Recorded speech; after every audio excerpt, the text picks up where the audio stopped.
ಹಾಗಾದ್ರೆ ಧನಸ್ಸು ರಾಶಿಯವರನ್ನ ಕೂಡ ಕಟ್ಟಿ ಹಾಕುವ ಸಮಯ ಬಂತ. ರಾಹು ಗ್ರಹದಿಂದ ಧನಸ್ಸು ರಾಶಿ ಮೇಲೆ ಯಾಕೆ ಈ ಪರಿಣಾಮ? ಮೊದಲ 3 ತಿಂಗಳಲ್ಲೇ ಗಂಡಾಂತರ ಇದೆ. ನಿಮಗಿರುವ ದಾರಿ ದಂಡಂ ದಶಗುಣಂ.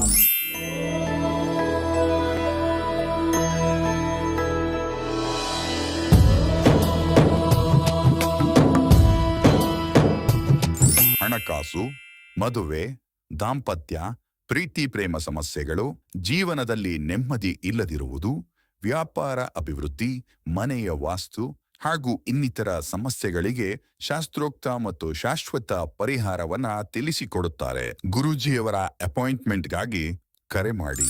ಗುರುದೇವ್, ಧನಸ್ಸು ರಾಶಿಯವರ 2026ನೇ ಸಾಲಿನ ವರ್ಷ ಭವಿಷ್ಯ ಯಾವ ರೀತಿ ಇರುತ್ತೆ, ಯಾವ ಕೆಲಸವನ್ನ ಮಾಡೋದು ಅದೃಷ್ಟವನ್ನ ತಂದುಕೊಡುತ್ತೆ, ಯಾವ ಕ್ಷೇತ್ರದಲ್ಲಿರುವವರಿಗೆ ಲಾಭದಾಯಕವಾಗಿರುತ್ತೆ, ಯಾವ ಕ್ಷೇತ್ರದಲ್ಲಿರುವವರು ಎಚ್ಚರಿಕೆಯಿಂದ ಇರಬೇಕು, ವಿದ್ಯಾರ್ಥಿಗಳಿಗಿರ್ತಕ್ಕಂತಹ ಪರಿಣಾಮಗಳೇನು, ಎಲ್ಲ ವಿಚಾರಗಳ ಕುರಿತಾಗಿ ಪರಿಪೂರ್ಣ ಮಾಹಿತಿಯನ್ನು ತಿಳಿಸ್ಕೊಡ್ತಾ ಇದ್ದೇನೆ.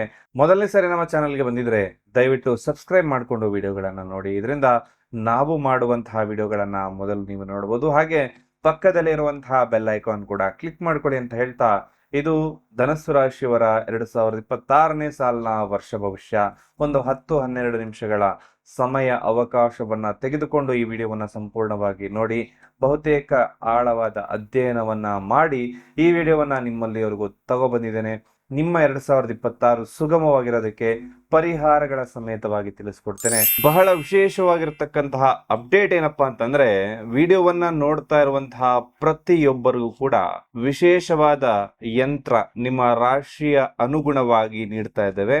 ಈ ಯಂತ್ರವನ್ನ ನೀವು ನಿಮ್ಮ ಫೋನ್ನಲ್ಲಿ ಡೌನ್ಲೋಡ್ ಮಾಡಿಕೊಂಡು, ಅದರ ಲಿಂಕ್ ಅನ್ನ ನಾವು ಕೊಟ್ಟಿರ್ತೇವೆ, ಅದನ್ನ ಡೌನ್ಲೋಡ್ ಮಾಡಿಕೊಂಡು ಅದನ್ನ ನಿಮ್ಮ ಒಂದು ಪ್ರಿಂಟ್ಔಟ್ ತಗೊಂಡು ನಿಮ್ಮ ಪರ್ಸ್ನಲ್ಲಿ ಇಟ್ಕೊಳ್ಳೋದ್ರಿಂದ ನಿಮಗೆ ವರ್ಷ ಪೂರ್ತಿ ಸಾಲ ಬಾಧೆಯಿಂದ ನಿವಾರಣೆ ಆಗ್ತಕ್ಕಂಥದ್ದು, ಹಾಗೆ ಸ್ವಲ್ಪ ನಿಮ್ಮ ರಾಷ್ಟ್ರಾಧಿಪತಿಯ ಅನುಗ್ರಹ ಕೂಡ ನಿಮಗೆ ಪ್ರಾಪ್ತಿ ಆಗ್ತಕ್ಕಂಥದ್ದಾಗುತ್ತೆ.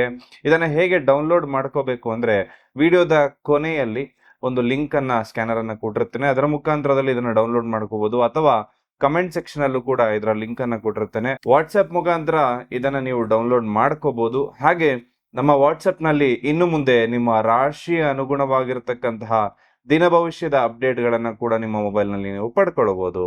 ಹಾಗೆ ಗ್ರಹ ಸಂಚಾರ ಫಲ, ಈ ವರ್ಷ ಪೂರ್ತಿ ಇರ್ತಕ್ಕಂತಹ ಗ್ರಹಗಳ ಸಂಚಾರ ಫಲಗಳೇನೇನಿದೆ ಅಂತ ನೋಡೋದಾಯ್ತು ಅಂದ್ರೆ, ಜೂನ್ ತಿಂಗಳಲ್ಲಿ ಗುರುಗ್ರಹ ಮಿಥುನ ರಾಶಿಯಿಂದ ಕಟಕ ರಾಶಿಯ ಪ್ರವೇಶವನ್ನ ಮಾಡ್ತಾರೆ. ಅಕ್ಟೋಬರ್ 26ನೇ ತಾರೀಕು ಕಟಕ ರಾಶಿಯಿಂದ ಸಿಂಹ ರಾಶಿಯ ಪ್ರವೇಶ ಮಾಡತಕ್ಕಂಥದ್ದು. ಹಾಗೆ ಡಿಸೆಂಬರ್ ತಿಂಗಳಲ್ಲಿ ಗುರುಗ್ರಹ ವಕ್ರಿಯಾಗುತ್ತೆ. ಶನಿಗ್ರಹ ವರ್ಷ ಪೂರ್ತಿ ಮೀನ ರಾಶಿಯಲ್ಲೇ ಇರುತ್ತೆ. ವರ್ಷದ ಪ್ರಾರಂಭದಲ್ಲಿ ಸಿಂಹ ರಾಶಿಯಲ್ಲಿ ಇರತಕ್ಕಂತಹ ಕೇತು ಗ್ರಹ ಡಿಸೆಂಬರ್ 4-5ನೇ ತಾರೀಕಿನಂದು ಕಟಕ ರಾಶಿಯ ಪ್ರವೇಶ ಮಾಡ್ತಕ್ಕಂಥದ್ದು. ಇದು ಈ ವರ್ಷ ಇರುವಂತಹ ಮೇಜರ್ ಗ್ರಹಗಳ ಸಂಚಾರ ಫಲ ಆಗಿರುತ್ತೆ. ಇದರಿಂದಾಗಿ ನಿಮ್ಮ ರಾಶಿಗೆ ಯಾವ ರೀತಿ ಫಲಾನುಫಲಗಳಿರುತ್ತೆ ಅಂತಕ್ಕಂಥದ್ದನ್ನ ನೋಡೋಣ ಬನ್ನಿ. ಧನಸ್ಸು ರಾಶಿ ಅಂದ ಕೂಡಲೇ ನೇರ ಮಾತುಗಾರರಾಗಿರ್ತಾರೆ.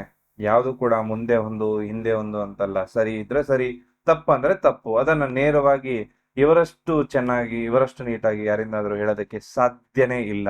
ಯಾಕಂದ್ರೆ ಇವರಿಗೆ ಇರುವಂತಹ ಗುಣವೇ ಮನಸ್ಸಿನಲ್ಲಿ ಒಂದು, ಹೊರಗಡೆ ಒಂದು, ಆತರ ಯಾವತ್ತೂ ಯೋಚನೆ ಮಾಡುವುದಿಲ್ಲ.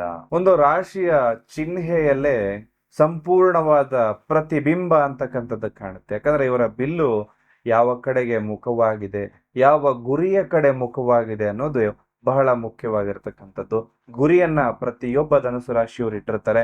ಅದನ್ನ ಹೇಗೆ ಮುಟ್ಟಬೇಕು, ಹೇಗೆ ಮುಟ್ಟೋದಕ್ಕೆ ಸಾಧ್ಯ ಅನ್ನೋದಷ್ಟೇ ನಾವು ತಿಳ್ಕೋಬೇಕಾಗಿರೋ ವಿಚಾರ. ಜ್ಞಾನದ ಹಸಿವು ಅಂತಕ್ಕಂಥದ್ದು ಅತ್ಯಂತ ನೀಗಿಸಲೇ ಸಾಧ್ಯವಾಗದಂತಹ ಹಸಿವು. ಈ ಹಸಿವು ಧನುಸ್ಸು ರಾಶಿಯವರಿಗೆ ಜಾಸ್ತಿ. ಅಂದ್ರೆ ಹೊಸ ವಿಚಾರಗಳನ್ನ ಕಲಿಬೇಕು, ಹೊಸ ಅಧ್ಯಯನವನ್ನ ಮಾಡಬೇಕು, ನನಗೊಂದಷ್ಟು ವಿಚಾರ ತಿಳ್ಕೊಳ್ಬೇಕು, ನಾನೊಂದು ಅಧ್ಯಯನವನ್ನ ಮಾಡಬೇಕು. ಈ ರೀತಿ ಎಲ್ಲಾ ವಿಚಾರವನ್ನ ಹುಡುಕಿಗೆ ಹೋಗಿ ಬಹುತೇಕವಾಗಿ ತಮ್ಮ ಜೀವನವನ್ನೇ ಕಳೀತಾರೆ. ಅಂದ್ರೆ ಋಷಿ ಮೂಲ, ನದಿ ಮೂಲವನ್ನ ಹುಡುಕ್ಬಾರದು ಅಂತಾರೆ. ಧನುಸ್ಸು ರಾಶಿಯವರನ್ನೇನಾದ್ರೂ ಬಿಟ್ರೆ ಆ ಮೂಲವನ್ನ ಯಾವುದು ಅಂತ ಕೂಡ ಕಂಡುಹಿಡಿತಾರೆ. ಮೀನ ಹೆಜ್ಜೆಯನ್ನ ಕೂಡ ಕಂಡುಹಿಡಿತಾರೆ. ಹಣ ಅಂದ್ರೆ ಸ್ವಲ್ಪ ನಿರ್ಲಕ್ಷ್ಯ ಮಾಡ್ತಕ್ಕಂಥದ್ದು ಧನುಸ್ಸು ರಾಶಿಯವರು ಮಾಡ್ತಕ್ಕಂತಹ ದೊಡ್ಡ ತಪ್ಪು. ಇದು ನಿಮ್ಮನ್ನ ಒಂದಲ್ಲ ಒಂದು ದಿನ ಕೆಟ್ಟ ಪರಿಸ್ಥಿತಿಗೆ ತೆಗೆದುಕೊಂಡು ಹೋಗುತ್ತೆ. ಹಾಗಾಗಿ ದುಡ್ಡಿಗೆ ಕೊಡುವಂತಹ ಬೆಲೆ ಸರಿ ಆಯ್ತು, ನಾನು ಎಷ್ಟು ಕೊಡಬೇಕು ಅಷ್ಟು ಕೊಡ್ತೀನಿ ಅಂತ ನೀವು ಹೇಳಬಹುದು. ಆದ್ರೆ ಧನುಸ್ಸು ರಾಶಿಯವರು ನೀವು ಅರ್ಥ ಮಾಡ್ಕೊಳ್ಳಿ, ಕಷ್ಟ ಅಂತ ಬಂದಾಗ ಇದೇ ಹಣವೇ ನಿಮ್ಮನ್ನ ಕಾಪಾಡುತ್ತೆ. ಹಾಗಾಗಿ ಅದನ್ನ ಒಂದಷ್ಟು ಖರ್ಚು ಮಾಡ್ಬೇಕಾದ್ರೆ ಯೋಚನೆ ಮಾಡಿ ಆನಂತರದಲ್ಲಿ ಖರ್ಚು ಮಾಡೋದು ಉತ್ತಮವಾಗಿರುತ್ತೆ. ಕಷ್ಟದಲ್ಲಿದ್ರು, ನೋವಿನಲ್ಲಿದ್ರು, ಎಷ್ಟೇ ಒಂದು ದುಃಖದ ಪರಿಸ್ಥಿತಿಯಲ್ಲಿದ್ರು ಕೂಡ ನಗನಗುತ್ತಾ ಇರತಕ್ಕಂಥದ್ದು ಈ ಧನುಸ್ಸು ರಾಶಿಯ ವಿಶೇಷ. ಯಾಕಂದ್ರೆ ಅವರಲ್ಲಿ ಅವರ ಒಂದು ದುಃಖವನ್ನ ತೆರೆದಿಟ್ಟುಕೊಳ್ಳುವಂಥದ್ದು, ಅದನ್ನ ನುಂಗಿಕೊಳ್ಳುವಂತಹ ವಿಶೇಷವಾದ ಸಾಮರ್ಥ್ಯ ಇದೆ.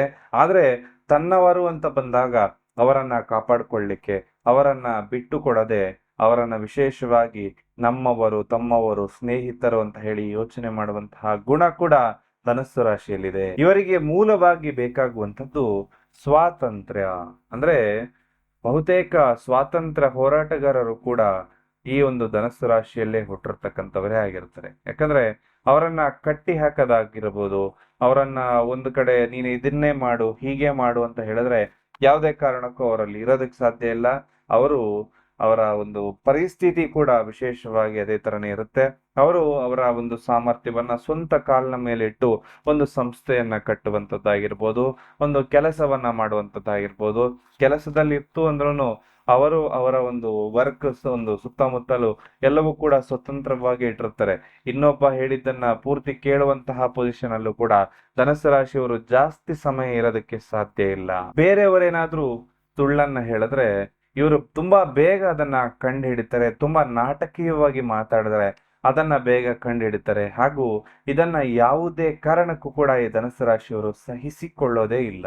ಧನುಸ್ಸು ರಾಶಿಯವರು ತಮ್ಮ ಸಂಗಾತಿಗೆ ಸಂಪೂರ್ಣವಾದ ಸ್ವಾತಂತ್ರ್ಯವನ್ನ ಕೊಡ್ತಾರೆ. ಯಾಕಂದ್ರೆ ಅವರಿಗೆ ಸ್ವಾತಂತ್ರ್ಯ ಅಂತಕ್ಕಂಥದ್ದು ಬಹುತೇಕ ಇಷ್ಟವಾಗಿರ್ತಕ್ಕಂಥದ್ದು. ಹಾಗಾಗಿ ಅವರ ಪಾರ್ಟ್ನರ್ಗೂ ಕೂಡ ಸ್ವಾತಂತ್ರ್ಯ ಅಂತಕ್ಕಂಥದ್ದು ಇರುತ್ತೆ. ಇದರ ಜೊತೆಯಲ್ಲಿ ಒಂದಷ್ಟು ಸುತ್ತಾಟ ಮಾಡುವಂಥದ್ದು, ಓಡಾಟ ಮಾಡುವಂಥದ್ದು, ತಿರುಗಾಟ ಮಾಡ್ತಕ್ಕಂಥದ್ದು, ಒಂದಷ್ಟು ಸ್ಥಳಗಳಿಗೆ ಭೇಟಿ ನೀಡ್ತಕ್ಕಂಥದ್ದು ಈ ಧನುಸ್ಸು ರಾಶಿಯವರಿಗೆ ಬಹುತೇಕ ಖುಷಿ ಕೊಡ್ತಕ್ಕಂತಹ ವಿಚಾರವೇ ಸರಿ. ಬಹುತೇಕ ಧನುಸ್ಸು ರಾಶಿಯವರು ನಾಳೆ ಇದೆಯೋ ಇಲ್ವೋ ಗೊತ್ತಿಲ್ಲ, ಆದ್ರೆ ಇವತ್ತಿಗೋಸ್ಕರ ಬದುಕಬೇಕು, ಇವತ್ತಿನ ದಿನ ಚೆನ್ನಾಗಿರ್ಬೇಕು ಅಂತಕ್ಕಂಥ ನಿಟ್ಟಿನಲ್ಲಿ ಯೋಚನೆಯನ್ನ ಮಾಡ್ತಾ ಇರ್ತಾರೆ. ಆದ್ರೆ ಈ ಒಂದು ಯೋಚನೆಯಿಂದಾಗಿ ಸ್ವಲ್ಪ ಸೇವಿಂಗ್ಸ್ ಮಾಡ್ಕೊಳ್ಳೋದನ್ನೇ ಮರ್ತೋಗ್ಬಿಡ್ತಾರೆ. ಈ ಸೇವಿಂಗ್ಸ್ ಮಾಡದೇ ಇದ್ದಾಗ ಕಷ್ಟ ಕಾಲದಲ್ಲಿ ಬಹುತೇಕ ಸಮಸ್ಯೆಗಳನ್ನ ನೀವು ಎದುರಿಸ್ತಾ ಇರ್ತೀರಿ. ಇವರು ಸಕ್ಸಸ್ ಆಗ್ತಕ್ಕಂಥದ್ದು ಒಂದಷ್ಟು ಸ್ವಂತ ಉದ್ಯಮದಲ್ಲೇ ಜಾಸ್ತಿ. ತಮ್ಮ ಸ್ವಂತ ಕಾಲ ಮೇಲೆ ನಿಂತಾಗ ಈ ಧನುಸ್ಸು ರಾಶಿಯವರು ಜೀವನದ ಅತ್ಯಂತ ಉನ್ನತ ಸ್ಥಾನಕ್ಕೂ ಕೂಡ ಹೋಗುವಂತವರಾಗ್ತಾರೆ. ಇವರಿಗೆ ಅತ್ಯಂತ ದೊಡ್ಡ ಬಲ ಏನಪ್ಪಾ ಅಂತಂದ್ರೆ ಗುರು ಇವರ ರಾಶಿಯಾಧಿಪತಿಯಾಗಿರ್ತಕ್ಕಂಥದ್ದು. ಗುರುವಿನ ಬಲ, ಗುರುವಿನ ಅನುಗ್ರಹ ಯಾವುದೇ ಮನೆಯಲ್ಲಿ ಇದ್ರೂ ಕೂಡ ಗುರುವಿನ ಅನುಗ್ರಹ ಧನುಸ್ಸು ರಾಶಿ ಮೇಲೆ ಇರುತ್ತೆ. ಜೊತೆಗೆ ಮೀನರಾಶಿಯವರಿಗೂ ಕೂಡ ಈ ಲಾಭ ಇರುತ್ತೆ. ಆದ್ರೆ ಧನುಸ್ಸು ರಾಶಿಯಲ್ಲಿ ಗುರುವಿನ ಅನುಗ್ರಹ ಅಂತಕ್ಕಂಥದ್ದು ಹೆಚ್ಚಾಗಿರ್ತಕ್ಕಂಥದ್ದು. ಈ ಧನುಸ್ಸು ರಾಶಿಯವರು ಬಹುತೇಕ ಸಾಹಸಿಗಳಾಗಿರ್ತಾರೆ, ಒಂದು ರಿಸ್ಕ್ ಟೇಕರ್ಗಳಾಗಿರ್ತಾರೆ. ಹಾಗಂತ ಎಲ್ಲ ಪಾಸಿಟಿವ್ ಆಗೇ ಇದೆಯಲ್ಲ, ನೆಗೆಟಿವ್ ಇಲ್ವೇ ಇಲ್ವಾ ಅಂದ್ರೆ ಖಂಡಿತ ನೆಗೆಟಿವ್ ಕೂಡ ಇದೆ. ಕೆಲವೊಂದು ಬಾರಿ ನಮ್ಮ ಮನೆಗೆ ನಾವು ಮಾಡ್ತಕ್ಕಂತಹ ಕೆಲಸವನ್ನ ಬಿಟ್ಟು ನಮ್ಮ ಊರಿನ ಬಗ್ಗೆ ಯೋಚನೆ ಮಾಡ್ತಕ್ಕಂಥದ್ದೇ ಈ ಧನುಸ್ಸು ರಾಶಿಯವರು ಮಾಡುವ ತಪ್ಪು. ಅಂದ್ರೆ ನನ್ನ ಕೆಲಸ ಏನೋ ಇರುತ್ತೆ ಅದನ್ನ ಮಾಡೋದ್ ಬಿಟ್ಟು ಊರಿಗೆ ಉಪಕಾರಿಯಾಗೋದಕ್ಕೆ ಹೋಗಿ ನನ್ನ ಕೆಲಸವನ್ನ ಹಾಳು ಮಾಡ್ಕೊಳ್ತಕ್ಕಂಥದ್ದು ಈ ಧನುಸ್ಸು ರಾಶಿಯವರು ಮಾಡುವ ಮೂಲ ತಪ್ಪೇ ಇದು. ನಿಮ್ಮ ಜೀವನ, ನಿಮ್ಮ ಮನೆ, ನಿಮ್ಮ ಸುತ್ತಮುತ್ತಲಿರ್ತಕ್ಕಂತಹ ವ್ಯಕ್ತಿಗಳನ್ನ ನೋಡಿ ಅವರಿಗೆ ಬೇಕಾದದನ್ನ ಮಾಡಿ. ಇಲ್ಲ ಅಂದ್ರೆ ಬಹುತೇಕ ಕಷ್ಟದಲ್ಲಿ ಸಿಕ್ಕಾಕೊಳ್ಳುವ ಪರಿಸ್ಥಿತಿ ನಿಮ್ಮದಾಗುತ್ತೆ. ಈ ಧನುಸ್ಸು ರಾಶಿಯಲ್ಲಿರ್ತಕ್ಕಂತಹ ಜನರ ವಿಶೇಷತೆ ಏನಂದ್ರೆ ಇವರ ಮನೆಯಲ್ಲಾದ್ರೂ ಸರಿ ಅಥವಾ ಇವರ ಕುಟುಂಬದಲ್ಲಾದ್ರೂ ಸರಿ ಇವರು ಅತ್ಯಂತ ಎತ್ತರದ ವ್ಯಕ್ತಿಗಳಾಗಿರ್ತಾರೆ. ಇದಕ್ಕೆ ಮೂಲ ಕಾರಣ ಧನುಸ್ಸು ರಾಶಿ ಅಂದ್ರೆ ನಮ್ಮ ಒಂದು ತೊಡೆಯ ಭಾಗವನ್ನ ಸೂಚನೆ ಮಾಡುತ್ತೆ. ಹಾಗಾಗಿ ಈ ಒಂದು ಧನುಸ್ಸು ರಾಶಿಯ ಬಹುತೇಕ ಜನ ತುಂಬಾ ಎತ್ತರದವರು ಇರ್ತಾರೆ. ಈ ಧನುಸ್ಸು ರಾಶಿಯವರಿಗೆ ನಿಯಮಿತ ಆಹಾರ ಜೊತೆಗೆ ಒಂದಷ್ಟು ವ್ಯಾಯಾಮದ ಅಗತ್ಯ ಅತಿ ಹೆಚ್ಚಾಗಿರುತ್ತೆ. ಆದ್ರೆ ಅದನ್ನ ಓವರ್ ಆಗಿ ಮಾಡಿದಾಗ ಅನೇಕ ಕಾಯಿಲೆಗಳನ್ನ ನೀವೇ ಬರಮಾಡ್ಕೊಳ್ಳುವ ಹಾಗೆ ಆಗುತ್ತೆ. ಇವರು ಜೀವನದಲ್ಲಿ ಏನೋ ಒಂದು ಸತ್ಯವನ್ನ ಹುಡುಕಿಕೊಂಡು ಅಥವಾ ಏನೋ ಒಂದು ಅನ್ವೇಷಣೆಯನ್ನ ಮಾಡಿಕೊಂಡು ಒಂದು ಲೋಕ ಪರ್ಯಟನೆ ಮಾಡುವಂಥದ್ದು ಅಥವಾ ಒಂದಷ್ಟು ಊರುಗಳನ್ನ ಸುತ್ತುವಂಥದ್ದು, ಈ ರೀತಿ ಮನೋಭಾವವನ್ನ ಇವರು ಬೆಳೆಸ್ಕೊಂಡಿರ್ತಾರೆ. ಆದ್ರೆ ಇವರಿಗೆ ಈ ಒಂದು ಪ್ರಪಂಚ ಅಂತಕ್ಕಂಥದ್ದು, ಈ ಯೂನಿವರ್ಸ್ ಅಂತಕ್ಕಂಥದ್ದು ಬೇರೆಯದ್ದೇ ಪಾಠವನ್ನ ಕಲಿಸುವಂತದ್ದು ಕೂಡ ಧನುಸು ರಾಶಿಯವ್ರ ನೆನಪಲ್ಲಿ ಇಟ್ಕೋಬೇಕು. ಒಂದು ಒಳ್ಳೆ ವಿಚಾರ ಏನಪ್ಪಾ ಅಂತಂದ್ರೆ, ತುಂಬಾ ಬೇಗ ಜವಾಬ್ದಾರಿ ಏನು ಅಂತ ಹೇಳಿ ಅರ್ಥ ಮಾಡಿಕೊಳ್ತಾರೆ. ಆ ಜವಾಬ್ದಾರಿಯನ್ನ ಅವರೇ ವಹಿಸಿಕೊಳ್ತಾರೆ. ಆ ಜವಾಬ್ದಾರಿಯನ್ನ ನಿರ್ವಹಿಸ್ತಾರೆ. ಕುಟುಂಬದವರೆಲ್ಲ ಚೆನ್ನಾಗಿರ್ಲಿ, ನನ್ನ ಸುತ್ತಮುತ್ತಲಿರುವವರೆಲ್ಲ ಚೆನ್ನಾಗಿರ್ಲಿ ಅಂತಕ್ಕಂಥ ವಿಶೇಷವಾದ ತ್ಯಾಗ ಮನೋಭಾವ ಕೂಡ ಈ ಧನುಸ್ಸು ರಾಶಿಯವರಲ್ಲಿರುತ್ತೆ. ಇದನ್ನ ಬಹುತೇಕ ಅವರ ಕುಟುಂಬದವರೇ ದುರುಪಯೋಗ ಕೂಡ ಪಡ್ಕೊಳ್ತಾರೆ. ಇನ್ನೊಬ್ಬರಿಗೆ ಸ್ಫೂರ್ತಿದಾಯಕವಾಗಿರ್ಬೇಕು, ಇನ್ನೊಬ್ಬರಿಗೆ ಹೊಸ ದಾರಿಯನ್ನ ಸೂಚನೆ ಮಾಡಬೇಕು, ಇನ್ನೊಬ್ಬರನ್ನ ಸರಿ ದಾರಿಯಲ್ಲಿ ಕರೆದುಕೊಂಡು ಹೋಗ್ಬೇಕು ಅಂತಕ್ಕಂಥ ವಿಶೇಷ ಮನಸ್ಸು ಕೂಡ ಈ ಒಂದು ಧನುಸ್ಸು ರಾಶಿಯಲ್ಲಿದೆ. 2026ರಲ್ಲಿ ನಿಮ್ಮ ಮುಂದೆ ಇರುವ ವಿಶೇಷವಾದ ಹೈಲೈಟ್ ಏನಪ್ಪಾ ಅಂತಂದ್ರೆ, ನೀವು ಈ ವರ್ಷ ಬರುವ ಸವಾಲುಗಳನ್ನ ಹೇಗೆ ಸ್ವೀಕರಿಸ್ತೀರಿ ಅಂತಕ್ಕಂಥದ್ದೇ ನಿಮ್ಮ ಮುಂದೆ ಕಾಡ್ತಕ್ಕಂತಹ ಯಕ್ಷ ಪ್ರಶ್ನೆ.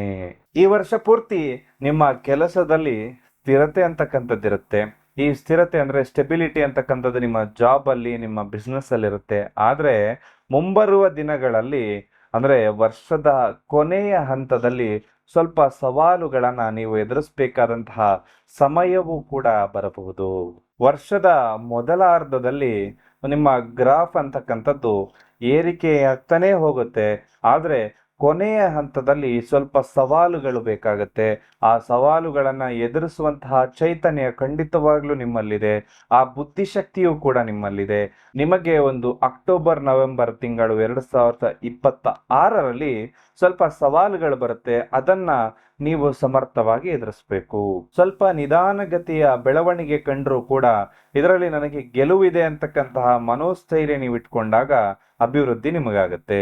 ವರ್ಷ ಪೂರ್ತಿ ನಿಮ್ಮ ಆರ್ಥಿಕ ಸ್ಥಿತಿ ಅಂತಕ್ಕಂಥದ್ದು ಏನೋ ಪರವಾಗಿಲ್ಲ, ಅಲ್ಲಿಂದಲ್ಲಿಗೆ ನಡೀತಾ ಇದೆ ಅಂತಕ್ಕಂಥ ರೀತಿಯಲ್ಲೇ ಇರುತ್ತೆ. ಖರ್ಚು ವೆಚ್ಚಗಳನ್ನ ಯಾವ ರೀತಿ ಕಡಿವಾಣ ಹಾಕ್ತೀರಿ ಅಂತಕ್ಕಂಥದ್ದೇ ನಿಮ್ಮ ಮುಂದೆ ಇರುವಂತಹ ಸಮಸ್ಯೆ. ಆ ಸಮಸ್ಯೆಯನ್ನ ನೀವು ಸ್ವಲ್ಪ ಸಮರ್ಥವಾಗಿ ಎದುರಿಸ್ಕೊಂಡಾಗ ನಿಮ್ಮ ಒಂದು ಖರ್ಚು ವೆಚ್ಚಗಳನ್ನ ಸಮರ್ಥವಾಗಿ ನೀವು ನಿಭಾಯಿಸ್ಕೊಳ್ತೀರಿ. ಯಾವುದು ಬೇಕು ಯಾವುದು ಬೇಡ ಈ ಎಲ್ಲವನ್ನ ಕೂಡ ನೋಡ್ಕೊಂಡು ಆ ನಂತರದಲ್ಲಿ ಖರ್ಚನ್ನ ಮಾಡಿ. ನಿಮ್ಮ ಪೂರ್ವಿಕರ ಆಸ್ತಿಯಿಂದ ಬಹುತೇಕ ಸಮಯದಿಂದ ಏನಾದರೂ ಕೋರ್ಟ್ ಕೇಸ್ನಲ್ಲಿತ್ತು ಅಂದ್ರೆ ಈ ವರ್ಷ ಅದು ಇತ್ಯರ್ಥ ಆಗಿ ನಿಮಗೆ ಲಾಭದಾಯಕ ಫಲಗಳು ಬರುತ್ತೆ. ಹಾಗೆ ನಿಮ್ಮ ಒಂದು ಹೂಡಿಕೆಯನ್ನ ಮಾಡಿತ್ತು ಅಂದ್ರೆ ಆ ಹೂಡಿಕೆಯಿಂದ ಕೂಡ ಲಾಭವು ಬರುತ್ತೆ. ಹೊಸ ಹೂಡಿಕೆ ಮಾಡುವಂತವರು ಸ್ವಲ್ಪ ಎಚ್ಚರಿಕೆಯಿಂದ ಹೂಡಿಕೆಯನ್ನ ಮಾಡಬೇಕು. ವರ್ಷದ ಮೊದಲಾರ್ಧದಲ್ಲಿ ನಿಮ್ಮ ಸಹೋದರ ಸಂಬಂಧಿ, ಅಕ್ಕ ತಂಗಿ, ಅಣ್ಣ ತಮ್ಮ ಇವ್ರ ಜೊತೆ ಒಂದಷ್ಟು ಮನಸ್ತಾಪಗಳು ಕೂಡ ಬರ್ಬೋದು. ನೀವೊಂದು ಹೇಳಿದ್ರೆ ಅವರೊಂದು ಹೇಳಿ ಸ್ವಲ್ಪ ಭಿನ್ನಾಭಿಪ್ರಾಯ ಆಗುವಂಥದ್ದು, ಮಾತು ಬಿಡುವಂತಹ ಸಾಧ್ಯತೆ ಕೂಡ ಇರುತ್ತೆ. ಆದ್ರೆ ವರ್ಷದ ಕೊನೆ ಹಂತದಲ್ಲಿ ಈ ಸಮಸ್ಯೆಗಳೆಲ್ಲವೂ ಪರಿಹಾರ ಆಗ್ತಾ ಬರುತ್ತೆ. ನಿಮ್ಮ ಒಂದು ದಾಂಪತ್ಯ ವಿಚಾರದಲ್ಲಿ ಒಂದಷ್ಟು ಬಿರುಕುಗಳು ಬಿಡುತ್ತೆ. ಯಾಕೆ ಅಂದ್ರೆ ಮೂರನೇ ವ್ಯಕ್ತಿಯ ಪ್ರವೇಶದಿಂದ ನಿಮ್ಮಿಬ್ಬರ ನಡುವೆ ಯಾರು ಬಂದರೂ ಕೂಡ ಅದು ಮೂರನೇ ವ್ಯಕ್ತಿನೇ.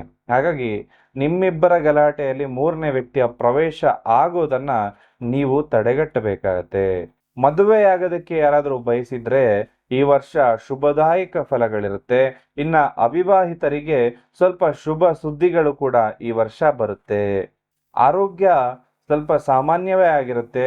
ಆದರೂ ಕೂಡ ಹೆಚ್ಚಿನ ಕಾಳಜಿಯನ್ನ ಈ ವರ್ಷ ನೀವು ವಹಿಸ್ಬೇಕಾಗತ್ತೆ. ನಿಯಮಿತವಾದ ಒಂದು ವ್ಯಾಯಾಮವನ್ನ ಮಾಡಿ, ಸರಿಯಾದ ಆಹಾರ ಕ್ರಮವನ್ನ ಅನುಸರಿಸ್ಕೊಳ್ಳಿ. ಜೊತೆಯಲ್ಲಿ ಯೋಗ, ಧ್ಯಾನ, ವಾಕಿಂಗ್ ಅನ್ನ ದಿನನಿತ್ಯ ನಿಮ್ಮ ಒಂದು ಟೈಮ್ ಟೇಬಲ್ ಅಲ್ಲಿ ಸೇರಿಸ್ಕೊಳ್ಳಿ. ಇದರಿಂದಾಗಿ ನಿಮ್ಮ ಒಂದಷ್ಟು ಆರೋಗ್ಯವನ್ನ ಹಿಡಿತದಲ್ಲಿ ಇಟ್ಕೊಳ್ಬಹುದು.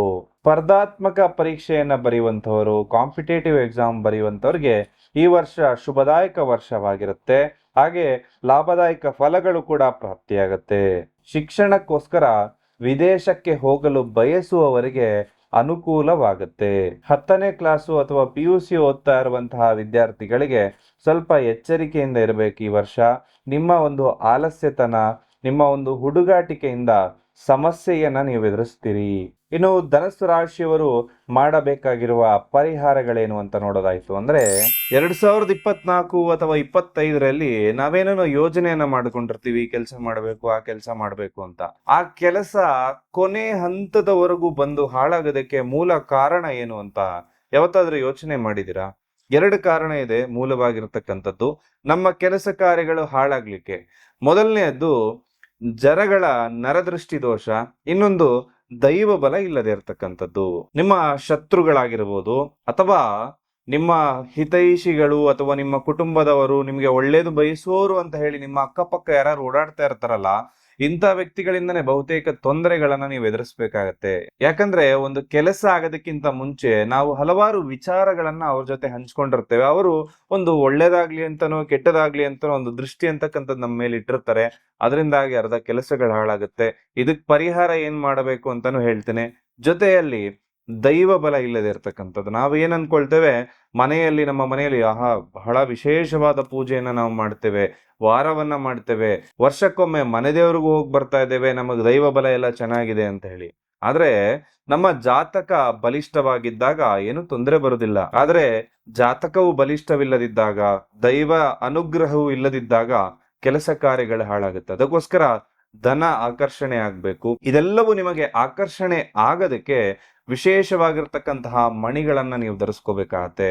ಇದು ಬಹಳ ಟೈಮಿಂದ ನನ್ನ ಹಸ್ತದಲ್ಲಿ ನಾನೇ ಧರಿಸಿರ್ತಕ್ಕಂತಹ ಮಣಿಗಳು. ಇದನ್ನ ತಮ್ಮೆಲ್ರಿಗೂ ಕೂಡ ಇವತ್ತು ರೆಕಮೆಂಡ್ ಮಾಡ್ತಾ ಇದ್ದೇನೆ. ಇದರಲ್ಲಿ ಒಟ್ಟು 4 ಮಣಿಗಳಿರ್ತಕ್ಕಂತಹ ಒಂದು ಬ್ರೇಸ್ಲೆಟ್ ಬರುತ್ತೆ. ಇದು ಬಹಳ ವಿಶೇಷವಾಗಿ ಧನವನ್ನ ಆಕರ್ಷಣೆ ಮಾಡುತ್ತೆ. ಹಾಗೆ ಇನ್ನೊಂದು ಧನವನ್ನ ಉಳಿಸಿಕೊಳ್ಳೋದಕ್ಕೆ ಸಹಾಯ ಮಾಡಿದ್ರೆ, 3ನೇದ್ದು ಹೊಸ ಹೊಸ ಅವಕಾಶಗಳನ್ನ ಕೊಡುತ್ತೆ. ಇನ್ನ 4ನೇದ್ದು ದೃಷ್ಟಿ ದೋಷದಿಂದ ಪರಿಹಾರ ಮಾಡ್ತಕ್ಕಂತ ಒಂದು ಬ್ರೇಸ್ಲೆಟ್ ಆಯ್ತು. ಅಂದ್ರೆ ಇನ್ನೊಂದು ವಿಶೇಷವಾಗಿ ಮಾಟ ಮಂತ್ರ ಸಮಸ್ಯೆಯನ್ನ ನಿವಾರಣೆ ಮಾಡ್ತಕ್ಕಂಥದ್ದು, ನರದೃಷ್ಟಿಯಿಂದ ಕಾಪಾಡ್ತಕ್ಕಂಥದ್ದು. ಹಾಗೆ 3ನೇ ಮಣಿ, ಹಾಗೆ 2ನೇ ಬ್ರೇಸ್ಲೆಟ್ ಅಲ್ಲಿ ಇರ್ತಕ್ಕಂತಹ 3ನೇ ಮಣಿ ಏನಪ್ಪಾ ಅಂತಂದ್ರೆ ಬಹಳ ವಿಶೇಷವಾಗಿ ಅದ್ಭುತ ಶಕ್ತಿ ಇರ್ತಕ್ಕಂಥದ್ದು. ಅದು ದೈವ ಬಲ ಹೆಚ್ಚಿಸ್ಲಿಕ್ಕೆ ಎಲ್ಲದಕ್ಕೂ ಕೂಡ ಸಹಾಯಕವಾಗಿರ್ತಕ್ಕಂಥದ್ದು. 2 ಮಣಿಗಳನ್ನ ನಾವು ಕಾಂಬಿನೇಷನ್ ಮಾಡಿ ಧರಿಸೋದ್ರಿಂದ ದೃಷ್ಟಿ ದೋಷವೂ ಪರಿಹಾರ ಆಗುತ್ತೆ, ಜೊತೆಯಲ್ಲಿ ದೈವ ಬಲ, ದೈವ ಅನುಗ್ರಹ ಕೂಡ ನಿಮ್ಮ ಜೊತೆ ಇರುತ್ತೆ. ಹಾಗಾಗಿ ಯಾರಿಗೆ ಸಾಧ್ಯ ಇದೆಯೋ ತಾವೆಲ್ಲರೂ ಕೂಡ ಈ ಮಣಿಗಳನ್ನ ತರಿಸಿ ಹಾಕೊಳ್ಳಿ. ನಿಮ್ಮ ಹೆಸರಿನಲ್ಲಿ, ನಿಮ್ಮ ಮನೆ ದೇವರ ಹೆಸರಿನಲ್ಲಿ, ನಿಮ್ಮ ರಾಶಿ ನಕ್ಷತ್ರಕ್ಕೆ ಅನುಸಾರವಾಗಿ ಪ್ರಾಣ ಪ್ರತಿಷ್ಠಾಪನೆ ಮಾಡಿ ಇದನ್ನ ಕೊಡ್ತಾ ಇದ್ದೇವೆ. ಇದನ್ನು ನೀವು ಧರಿಸೋದ್ರಿಂದ ಅತ್ಯಂತ ಶುಭದಾಯಕ ಫಲಗಳು ಕೂಡ ನಿಮಗೆ ಪ್ರಾಪ್ತಿಯಾಗುತ್ತೆ. ಹಾಗೂ 100ಗೆ 100% ರಿಸಲ್ಟ್ ಕೂಡ ನಿಮಗೆ ಪ್ರಾಪ್ತಿಯಾಗುತ್ತೆ. ಇದರ ಬಗ್ಗೆ ಹೆಚ್ಚಿನ ಮಾಹಿತಿ ಬೇಕಾದಲ್ಲಿ ಕೆಳಕಂಡ ನಂಬರ್ಗೆ ಕರೆ ಮಾಡಿ ಮಾಹಿತಿಯನ್ನ ಕೂಡ ಪಡ್ಕೊಳ್ಬಹುದು. ಕೆಲವೊಬ್ಬರ ಜೀವನದಲ್ಲಿ ರಾಜಯೋಗ ಇದ್ರೂ ಕೂಡ ಸಾಮಾನ್ಯ ವ್ಯಕ್ತಿಯ ತರ ಅವರು ಜೀವನವನ್ನ ನಡೆಸ್ತಾ ಇರ್ತಾರೆ. ಇನ್ನೂ ಕೆಲವರ ಜೀವನದಲ್ಲಿ ಯಾವುದೇ ಯೋಗ ಇಲ್ಲದಿದ್ರೂ ಕೂಡ ದಿನದಿಂದ ದಿನಕ್ಕೆ ಅಭಿವೃದ್ಧಿಯನ್ನ ಆಗ್ತಾರೆ. ಅದಕ್ಕೆ ಮೂಲ ಕಾರಣ ಏನಪ್ಪಾ ಅಂತಂದ್ರೆ, ನಮ್ಮ ಅದೃಷ್ಟ ಸಂಖ್ಯೆ ಯಾವುದು, ನಮ್ಮ ಅದೃಷ್ಟ ಬಣ್ಣ ಯಾವುದು, ನಮ್ಮ ಹೆಸರು ನಮಗೆ ಅದೃಷ್ಟವಾಗಿದೆಯಾ, ನಮ್ಮ ಜಾತಕದಲ್ಲಿ ನಾವು ಯಾವ ಕೆಲಸ ಮಾಡಿದ್ರೆ ನಮ್ಗೆ ಅದೃಷ್ಟ ತಂದು ಕೊಡುತ್ತೆ, ಎಲ್ಲವೂ ಕೂಡ ನಮ್ಮ ಜಾತಕದಲ್ಲೇ ಇರುತ್ತೆ. ಹಾಗಾಗಿ ನಮ್ಮ ಜಾತಕವನ್ನ ಪರಿಶೀಲನೆ ಮಾಡಿಕೊಂಡು ಅದಕ್ಕನುಗುಣವಾಗಿರ್ತಕ್ಕಂತಹ ಪರಿಹಾರಗಳನ್ನ ನಾವು ಮಾಡಿದಾಗ ಖಂಡಿತವಾಗ್ಲೂ ನಮ್ಮ ಜೀವನದಲ್ಲೂ ಕೂಡ ಅಭಿವೃದ್ಧಿ ಆಗುತ್ತೆ. ಹಾಗೆ ವಿಶೇಷವಾಗಿರ್ತಕ್ಕಂಥದ್ದು ನುರಿತ ಜ್ಯೋತಿಷ್ಯರಲ್ಲಿ ನಿಮ್ಮ ಜಾತಕಗಳನ್ನ ಪರಿಶೀಲನೆ ಮಾಡಿಕೊಂಡು ಅದಕ್ಕೆ ಬೇಕಾದ ಪರಿಹಾರಗಳನ್ನ ಕೂಡ ಮಾಡಿಕೊಡಿ. ಗುರುವಾರದ ದಿನ ಉಪವಾಸವನ್ನ ಆಚರಿಸಿ. ಉಪವಾಸ ಅಂದ್ರೆ ಪೂರ್ಣ ದಿನದ ಉಪವಾಸವನ್ನ ಮಾಡಬಹುದು. ಸಾಧ್ಯವಾದವರು, ಇಲ್ಲದಿತ್ತು ಅಂದ್ರೆ ನೀವು ಒಂದು ಹೊತ್ತಿನ ಉಪವಾಸವನ್ನಾದ್ರೂ ಮಾಡಿ. ಬೇಯಿಸಿದ ಆಹಾರವನ್ನ ಸ್ವೀಕರಿಸೋದಕ್ಕೆ ಹೋಗ್ಬೇಡಿ. ಹಣ್ಣು ಹಂಪಲುಗಳನ್ನ ತಿನ್ನಿ. ಹಾಗೂ ನಿಮ್ಮ ಒಂದು ನಾನ್ ವೆಜ್ ತಿನ್ನುವ ಒಂದು ಹವ್ಯಾಸ ಇತ್ತು ಅಂದ್ರೆ ಧನಸ್ಸು ರಾಶಿಯವರು ಗುರುವಾರದ ದಿನ ನಾನ್ ವೆಜ್ ತಿನ್ಲೇಬಾರ್ದು. ನೀಲಾಂಜನ ಸಮಾಭಾಸಂ ರವಿಪುತ್ರಂ ಯಮಾಗ್ರಜಂ ಛಾಯಾ ಮಾರ್ತಾಂಡ ಸಂಭೂತಂ ತಂ ನಮಾಮಿ ಶನೈಶ್ಚರಂ. ಈ ಮಂತ್ರವನ್ನ ದಿನನಿತ್ಯ 24 ಬಾರಿ ಹೇಳಿ. ಓಂ ದುಂ ದುರ್ಗಾಯೈ ನಮಃ ಅಂತಕ್ಕಂತಹ ಮಂತ್ರವನ್ನ ದಿನಕ್ಕೆ 27 ಬಾರಿ ಹೇಳಿ. ಇದು ಮಂತ್ರದಿಂದ ಪರಿಹಾರ ಆಗ್ತಕ್ಕಂಥದ್ದು. ಈ ವರ್ಷ ನೀವು ಅಂದುಕೊಂಡ ಕೆಲಸ ಕಾರ್ಯಗಳೆಲ್ಲವೂ ಕೂಡ ನಿಮಗೆ ಸಿದ್ಧಿಯಾಗ್ಲಿ. ನೀವು ಅಂದ್ಕೊಂಡ ಕೆಲಸ ಕಾರ್ಯ ಎಲ್ಲವೂ ಕೂಡ ಪ್ರಾಪ್ತಿಯಾಗ್ಲಿ. ಆ ಭಗವಂತನ ಸಂಪೂರ್ಣ ಅನುಗ್ರಹ ನಿಮ್ಮ ಮೇಲೆ ಇರ್ಲಿ ಅಂತ ಹೇಳಿ ಪ್ರಾರ್ಥನೆ ಮಾಡ್ತಾ ಸರ್ವೇ ಜನಃ ಸುಖಿನೋ ಭವಂತು.